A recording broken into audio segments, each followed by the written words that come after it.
Hi, everybody. It's Thursday, and we're back with our Getting to Know You series. Tonight, we are having Nicole and join us. I'm just going to wait for a few people to pop on, and then we'll invite Nicole in.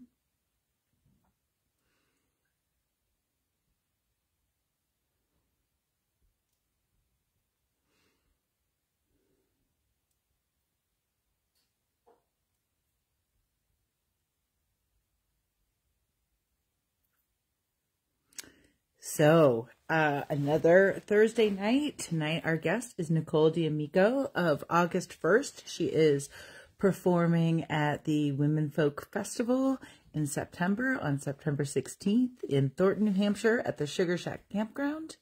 She is also one of the Women Folk Singers, and she will be performing with us on Saturday night in Littleton, New Hampshire for the Women Folk Singers in a Round from 7 to 9. Doors open at 6. And I'm just Nicole in. Nicole is also one of the co-founders of the Women Folk Music Experience. Nicole, it says it's adding you, so you should be popping up any minute. Nicole and I had an experience at a festival in the summer of 2022 where we got to, I'm just going to double check to see if I added it right, except it says it's adding you. I hope that it's working. Oh gosh, this always makes me such a wreck.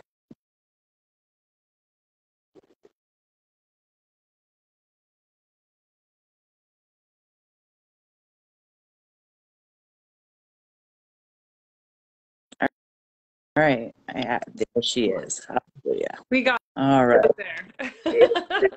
It's always the worst part of this whole thing. I was just introducing you, telling a bit about you. Nicole everybody. I was talking about how we met at a festival, and there were a group of female singers that had been part of the festival over the years. And that is how we officially met. And there was just something very special about that whole time together. Meeting the other women and swapping stories about being female musicians in a predominantly male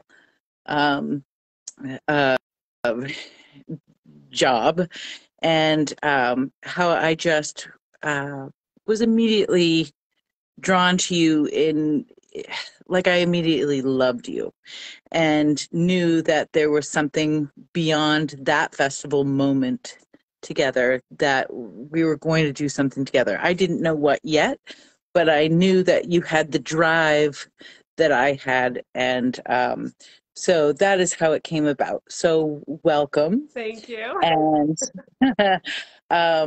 so what we've been doing is getting to know the artist first. So let's start there. Let's hear about your journey in music, when you kind of knew this was the direction you were going to be heading in with your life, and how you balance all of that with being a mother and having a 40-hour job week, every week, and everything else that life throws at us. Tell us a little bit about yourself. Yeah, I guess to begin with, like, I didn't know I had any musical capabilities as a kid. I played piano when I was like in second grade, and my parents pretended not to know me because I was like so confident, but I was so atrocious at the first recital.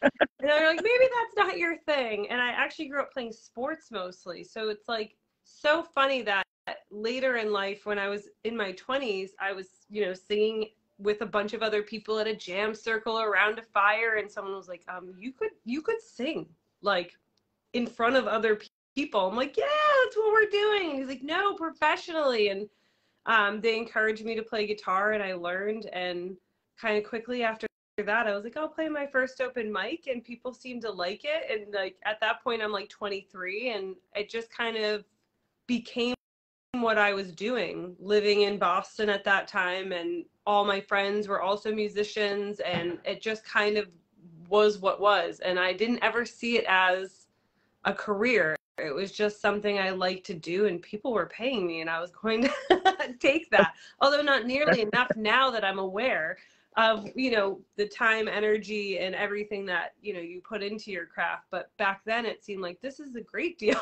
Right. Right. Before you realize how much actually goes into it. Yeah.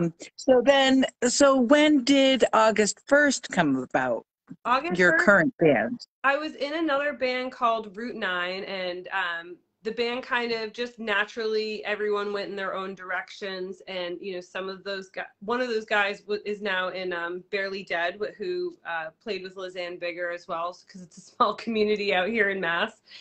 And me and another man, Rick Schiffman, like continued to play together, but I was like 9 months pregnant. We had still been performing as Route 9 because I did that through both of my pregnancies. And I was like, you know, once I have the baby, I'm probably not going to play a show for a little bit. A little did I know I'd be playing a show in the month, but the intention was not to. And so we started just hanging out every week and playing acoustic music and focusing on kind of a different style than what I did. When I was in Boston, it was all funk and electric bass music and rock, and this was so different, but it felt good. And I was really learning my instrument at that point and worrying less about my voice, which, to be able to accompany yourself appropriately feels, you know, like a massive accomplishment when you've been relying on, can you play that song? Just like, I know we've played it 6 times, but I just want to sing it again.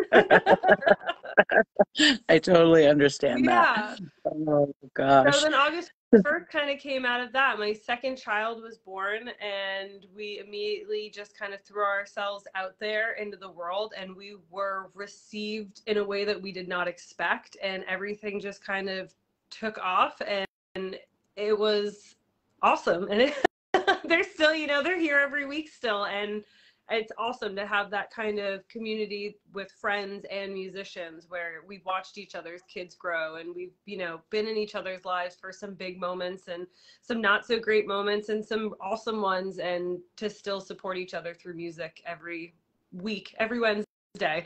It's a good thing. It is a good thing. So I want to talk a little bit about the festival that we met at.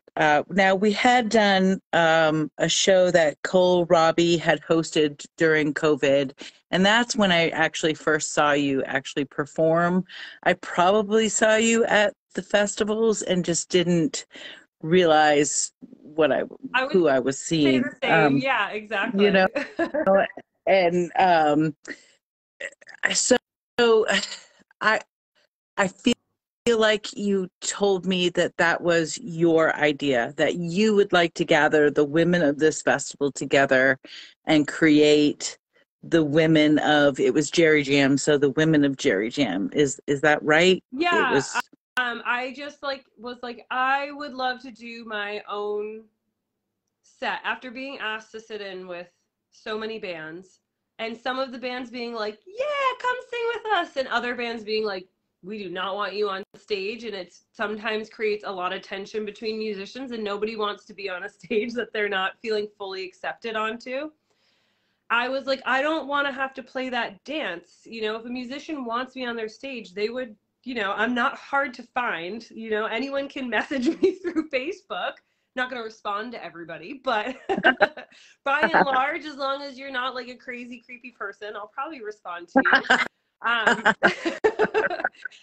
so I was like, I want to do my own thing. And I remember I immediately was like, I know Dan will be cool with this. I know, like, he's been so accepting and welcoming of anything that I've asked of him to do at that festival, which has been very cool because not everybody gets that opportunity. But I knew he was going to be cool with it, but I just immediately felt the pressure I put on myself to put together such a project. Right. And COVID hadn't hit yet. So in my mind, I'm thinking, oh my God, I have 7 months to prepare all these musicians and figure out the whole thing soup to nuts. Little did I know I'd have 2 years to actually plan it because of COVID. But I reached out to Nicole Henley because she's someone I've known for a very long time, and another amazing female artist, and a Jerry Jam gal herself. And it was like, just ask, like, we're all here, we're gonna do this. And unfortunately she was not able to make the event. It was a scheduling conflict in general, but just to have so much support immediately and excitement around the idea, like, of course that's what we need. Right. And not to mention, it, as far as a morning set, it is the largest crowd I have ever seen gathered for a band in the morning at Jerry Jam. It was an incredible experience to share the stage with so many incredibly talented women, gifted in so many different ways. For me, it was the practice at my campsite when all the girls were chatting, and we were just talking about our experiences as women in this career. And there were like newer artists and artists who have been doing this for years, and all of the stories were kind of similar. And that, to me, I walked away feeling less alone, but I also walked away feeling like, we should be able to do something to change this.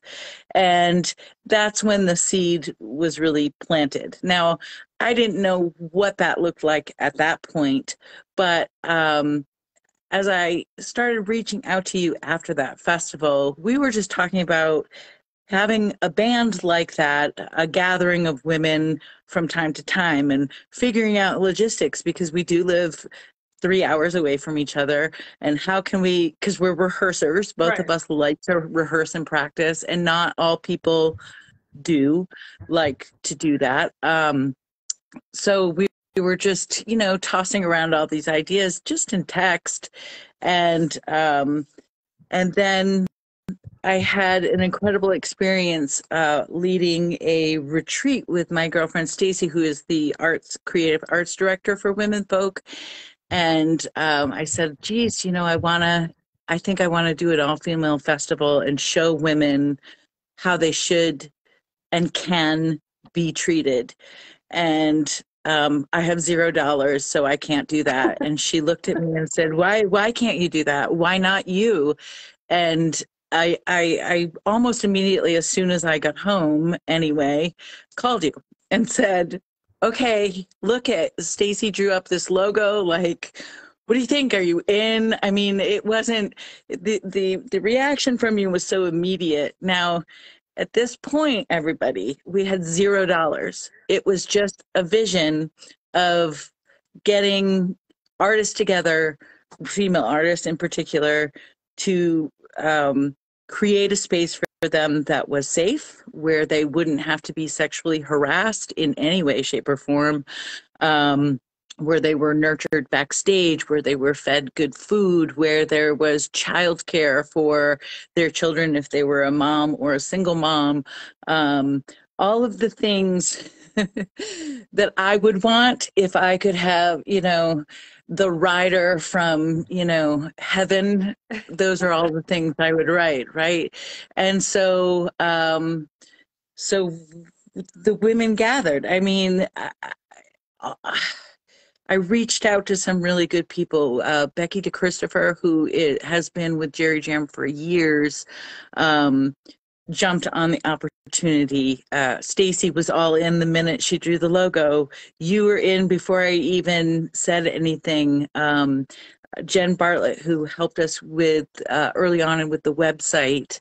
My sister, who is just flourishing, working with the vendors, and we all gathered at my house, and that's where it began. But the energy that day, like, all the ideas that were flowing from all of the women that were gathered, still with $0, but with all the faith in the world that this was going to happen. We were going to make this happen. tell me that day after you left my house, meeting all of these strangers. I mean, all of us were strangers at that point. We kind of knew the other, but what did you drive away feeling could be done after that one meeting? Oh, I feel like I need to backtrack just a little bit, because right after we had played our set with the women of Jerry Jam, you know, you reached out to me. You were like, you know, I know we're going to do something great together. I was like, I completely agree. And you're like, but none of us have time to the fall. We'll speak then. And I'm like, all right. And literally the fall hit and you were like, we're gathering, team assembled. And I'm like, okay. And I drive up there and meet this group of women who, honestly, I didn't, aside from Beck, I don't think that I had met the other women before. And immediately everybody was just on the same page. We're all out in the field with our clipboards, taking notes and asking questions. And where someone's knowledge lacked, someone else's kicked in. And where someone was really shining, we all stepped back and like let them have that space. And I was just like, yes, like this is true collaboration. Like this is a superhero team right here. We're giving space to each other. We're listening to each other. We're all excited to be here. We're all passionate about what we're doing. And we all are on such different ends of the industry and perspectives of it, even as two musicians having, you know, different experiences with our own bands. And so there's just so much knowledge in the numbers of all of us unifying. And as a single mom where, you know, I was a stay-at-home mom for a long time with my kids, 5 years, I didn't have community, because as a mom, you guys are taught to like your kid has 2 nap times. So you have to be home for those 2 nap times. And then, yeah, they go to 1 nap time and you can go out for 20 minutes for story time at the library, but you better rush back for lunch because they can't eat out all the time. And there's all those constraints of motherhood that you feel. And in the end, the way our society is set up here in the States is that you are alone in a home with children all the time. And going out and playing music or having my band over were these moments of not escape, but just a place of where I got to be me for a moment. Right. And to be in a group of other women where we're all collaborating and everything's working with ease. As a mom, it makes me go, it takes a village. Where's the village, people? What are we doing? We're all alone in our houses on the internet, hoping that somebody will relate to us, but instead we're trolling each other and judging each other as moms because that's what we're taught to do. And the second you get a group of women together, look at how far we traveled. And like, as you know, because we've been practicing it, we wrote this song and as the women folk singers, as an original, and it's really all about how far we travel when we are together in numbers versus going fast alone, and really just running that circle of despair and loneliness and confusion and constantly trying to seek. And when we're in a group, there's no need left to seek. We know the destination and we move in full force towards it. And Absolutely. anything in its way is in fear. Well, it's true. And for me in particular, as we keep taking steps and doors keep opening, like as we keep having faith that it's going to happen, and things keep coming, people are drawn in who have the heart and believe in it because we believe in it. And it's like a happy disease. Disease is the wrong word, but it's like, oh my God, that positivity just spreads. So it's amazing to, when I stop and think about where we came from and where we are today and how we have our first event on Saturday. I am awed by it because I no longer feel, I was talking to Stacy this morning, I no longer feel like this is my idea anymore. I feel like we're now just vessels for whatever the idea has become, because New Hampshire Women Folk has taken on its own life, its own course. It has these side shoots of the women folk singers. It's all these nurses coming and volunteering their time for a first aid tent, and then talking to the fire chief today, and he's like, oh, we'll have stuff that we'll donate so that they have supplies and we have cots you can use. I mean, things like this, they don't happen every day, but when you stay open to the journey that you said yes to, things like that continue to happen. I want to backtrack to, you were talking about the song that we were writing. So four of the performers for the festival in September have gotten together, and they've been rehearsing and practicing and working on some music together. And Nicole wrote a song. She wrote a verse and a chorus, and she sent it to me, and she was like, will you write a verse? I think everyone should write a verse. Now, with my battle of, first of all, my example of relationships with women is not a great one. And rejection is a huge part of that. So when you sent that to me, my immediate reaction was, no, I'm not writing anything. I'm not sending you anything so that you can reject me and put me down. And I immediately regretted it and walked away and tried to be open to, okay, why was my immediate reaction no? And so I stewed on it all day. And as I was about to text you and tell you, okay, I'll do it, you texted the group chat of the women folk singers and said, all right, everybody, you all need to write a verse. And as soon as you sent that, within, I think, 7 minutes, I had a verse written and immediately sent it. And then an hour later, Andrea had one. And an hour after that, Liz had one. And it is my favorite song to sing right now. But I have never experienced the community within just our board members and even the group of singers, where I feel that I can be that honest and say, I was scared that you would reject me, but okay, here it is, and then it be rejoiced, and I'm verklempt. So, But I think it's even to the point where your verse was not just like, I came up with this verse and like, I sent it over quickly. Like, your verse is so good that as we're rehearsing last Sunday and I'm playing and now it's my turn to sing my verse, I started singing the lyrics to your verse because that's what's in my head when I hear the song now.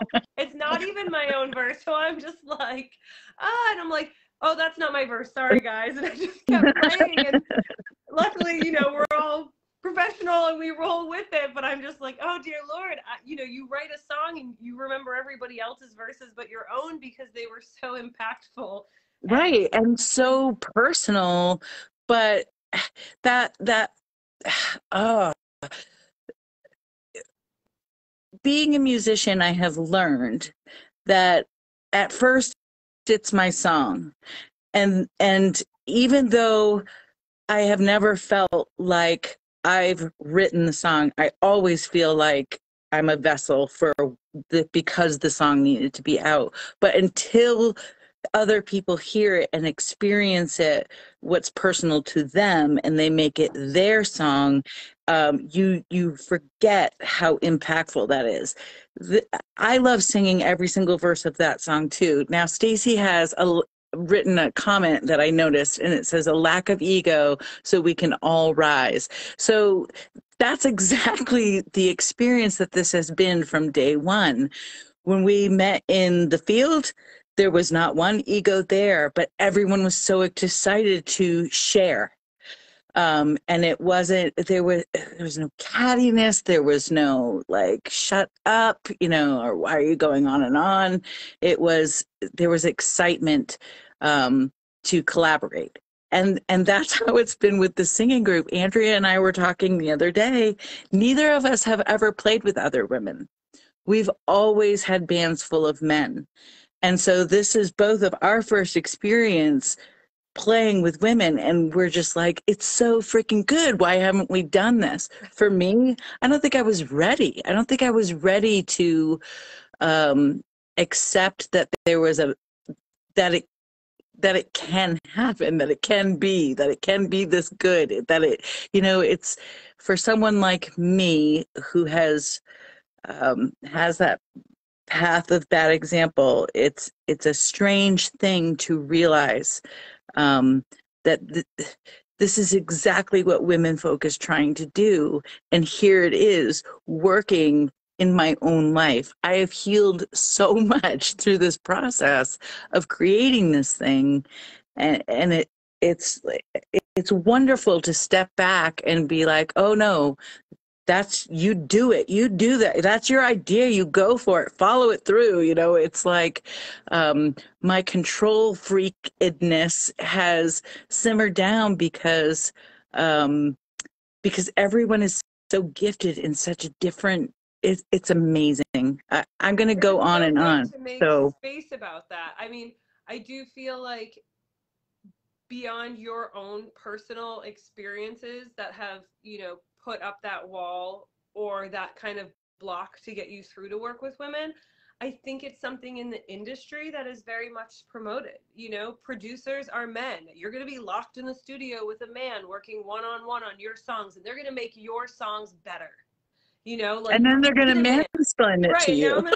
going to mansplain how you play your own song. Great.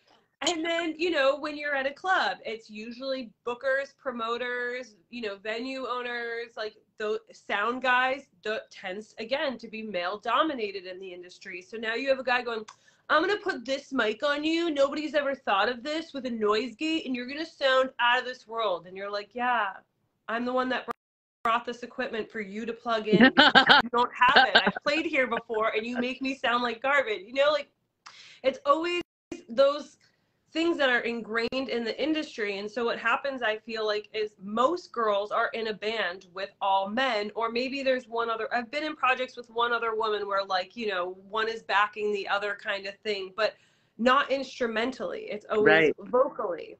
And like, it's always the men play the instruments and the women sing when they're in bands. So there's only going to be one woman, there's only one Dolly Parton on this stage, and the boys are here to back her. And like, we love people like Dolly Parton because they also throughout their careers have had to break those scripts and themselves and say, hey, we play with all men. So like, where is Linda Ronstadt at, and Emmy Lou, and like, where are my girls at? We're going to put something, because we're actually some of the more competent guitarists in the scene. Instead of playing 100 million notes in 30 seconds and jamsterbating all over the audience, we're the rhythm players that the entire foundation is built on. And those are the women and the musicians I want to hear. You know what I'm saying, which is why you're laughing.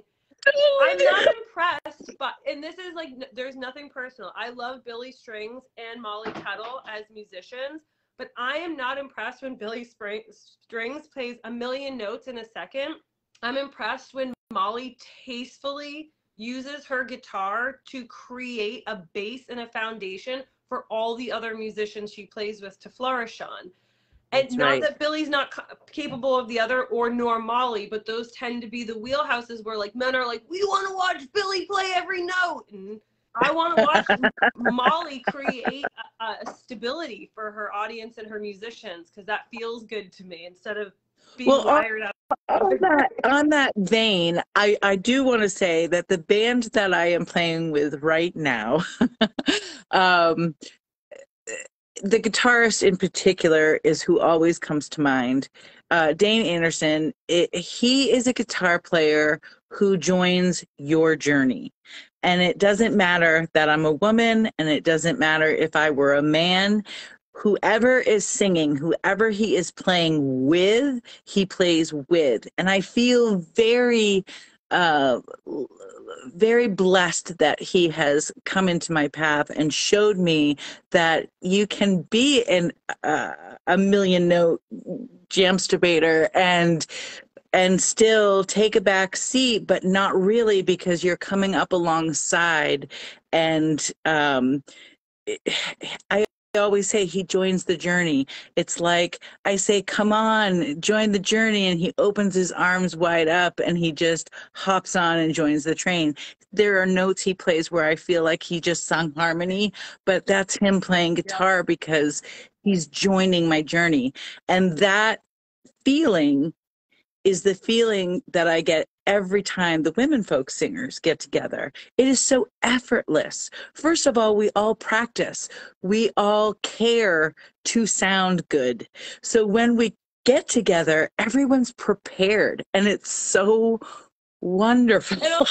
I'll say beyond that, we listen to each other. And like, not to say men only play 1,000 notes and women, like there's no like discrepancy here. Musicians come in all calibers, shapes, whatever. But when we are together as women, I think because we're each used to being marginalized in some degree by some form of the industry, maybe not directly in our bands, maybe not with booking, maybe it's, you know, with whatever it is, in some form, that when we're all in a room together, we've really learned to sit and listen to each other and not just listen to our stories, but listen to the notes we're playing.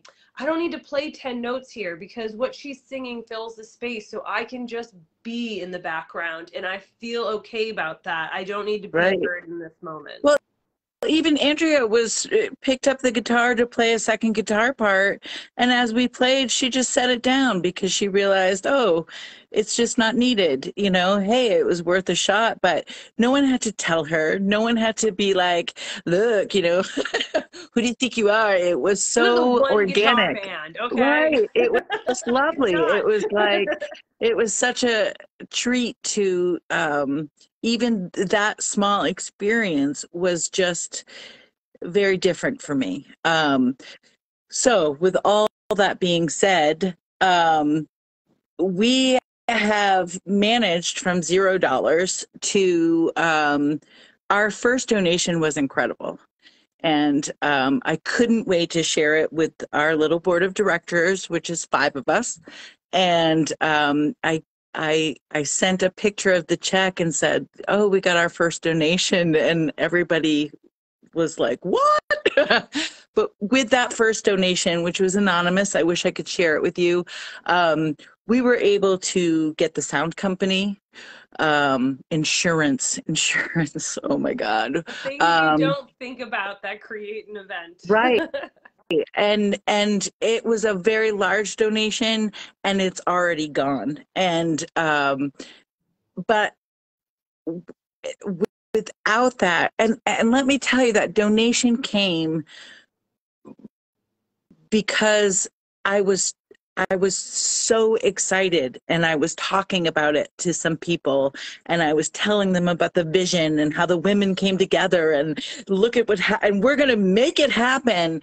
And this woman who donated the first donation said, "I heard you say it's going to cost this much to open the gate. Let me open the gate." And first of all, it was major validation that we were totally on the right path, that we were doing the right thing. Here's the money to do it. Here's the money to do it. Yeah. So basically all our big ticket things are taken care of, and we are able to do this, and people keep doing that. They keep feeling like they're a part of it. It's like we've created a community and a happening because of our excitement and joy, and because it's needed. And I'd like to hear your thoughts about the need of something like the Women Folk Music Experience, because it's amazing to me every time I talk about it. My excitement just comes through my pores, and so people are just, it's amazing how it's grown. But for you, how has, now that it's happening, we've paid for everything, for the doors to open, like, how does that make you feel, that your energy that you have put into this has made this happen? I think, again, it's like, I don't feel like I'm putting anything into it. It feels very much so like the vessel thought of just like you were open to an idea and this is what's coming through from it. I'm not put out by what we're doing. It's not like, you know, when you're like planning a party and like there's all these stressful events, like there are those pieces to it, but by and large, the way things have been unfolding, it just feels like, well, that's what's supposed to happen. So we just need to continue to be open and continue to allow people who want to be a part of this to step in and take a part and share what they want, because it is a community. The chant we wrote for women folk, that's not, it's not that if me, you, Andrea, and Liz were gone, no hope would remain, you know, there would be no voice. Like the world would go on without the four of us. We love us, but like it would go on. But it's for all women folk, like every female out there, that if we were all gone, name a species. Maybe seahorses would do okay because men carry the babies there. But like by and large, you know, like I think that everything we're doing is for a greater community and cause. The music industry needs this. Alicia Keys didn't start her own company about female producers because she thought the industry doesn't need more female producers, they need more men. She thought this needs to change in this industry. Women need to be able to go into the studio alone and feel safe. Whether that is with a man or a woman, they need to be able to make that call and have the option to find someone that's safe for them. Girls should be able to unload and load in and out of gigs without the sound guy or the bartender or the owner or somebody making a pass at them. Females who are coming to these shows, and men, everybody deserves to feel safe at these events, whether you're performing or whether you are attending. Nobody wants to go, I'm going to leave my house today to not feel safe. Like that's terrible. And the fact that the music industry has kind of allowed this to go on as long as it have and not allow it to be inclusive, you know, and this goes for not just men, you know, or women. This goes for everything in between, you know, like whatever you're identifying as, you have the right to safety when you choose to leave your house and to feel good about the experience you're partaking in. And that's all we're trying to set out for the world. There's no agenda behind it. We just want you to come out and feel safe and good and enjoy yourself with your family, with a friend, with your own self. You could attend alone and knowing your friend can't make it that day. And you're going to be okay because you'll meet other people there who are going to lift you up and hold you in safety. And hold you up. And so on that note, because that was beautifully said, I want to remind everybody that our very first event is Saturday evening in Littleton, New Hampshire. We are holding it at the Loading Dock, who just became a 501c3, so a nonprofit organization officially this week. Jason put up it's a lot of work to become a nonprofit. So we're very excited to be one of the first shows there as they become a non-profit organization. So at the Loading Dock from 7 to 9, the doors open at 6. We are going to have some special edition posters that you can buy for $10, which will buy you a chance to win 2 free tickets to the festival in September, which is September 16th in Thornton, New Hampshire at the Sugar Shack Campground. We have a wonderful lineup. There's 10 acts, 9 beautiful women who I am so excited to see. As far as Saturday, we're doing it a little different. We're doing a songwriters in the round. So all 4 performers will be on stage together, each of them sharing a song, taking a turn, telling a little story, either about themselves or the song they're going to sing. And then at the end, the women folk singers will do their first official show together and end out the evening as a group. And I am just so excited. I'm also so excited to meet all of the people who have been chatting about us online and liking us and sharing our posts, and just you can feel the excitement through the screen and through the comments and the private messages. It's so, the donations that have been coming in for their tickets for this show is outstanding. It's so humbling, and I feel like our community is so great, and we haven't even had our first event yet. And I keep saying that because it's so amazing to me how connected I feel to people I haven't even met yet.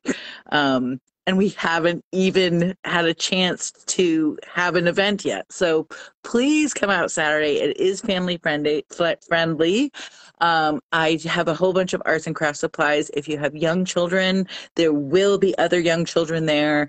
We're going to set up a nice little place for them so that if they get, a little restless, there's things for them to do. We hope that you come out, and everyone from the board of directors will be there. 4 of the performers will be there. A lot of the volunteers uh, are going to be there, like our first aid tent guru or guru-s, Amy Dorr will be there. So you'll be able to meet some of the folks that have joined the community and have really helped continue perpetuating this thing forward. Anything you want to add to the upcoming show, or any details Come I'm on out. It's forgetting? going to be fun, and you're going to get to hear a lot of awesome music by a variety of people and just get a really, really, really small taste of what September is going to be all about. And the more, the merrier. So we're excited for you all to join. Definitely. So our thanks for Nicole D'Amico. I am saying your name right, It's correct? D'Amico, but you know what? The thing is that's funny about my name is it means friend. So it's like D'Amigo. D'Amico, but it really, the way we say it now as Americans is D'Amico. But I'll take anything over Damco. Well, I can't even believe I haven't thought to ask. I mean, we've been working on this for a year. Um, yeah, so thanks for not correcting me. We just go So, with our it. thanks to Nicole for joining us tonight. Thanks for tuning in and watching.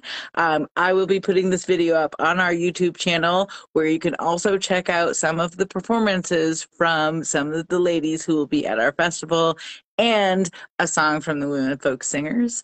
So, everybody, have a great night. We can't wait to see and meet you on Saturday. And thanks for Nicole for doing our interview. I Thank appreciate it. you. I love you. Have a good night, everyone. Bye.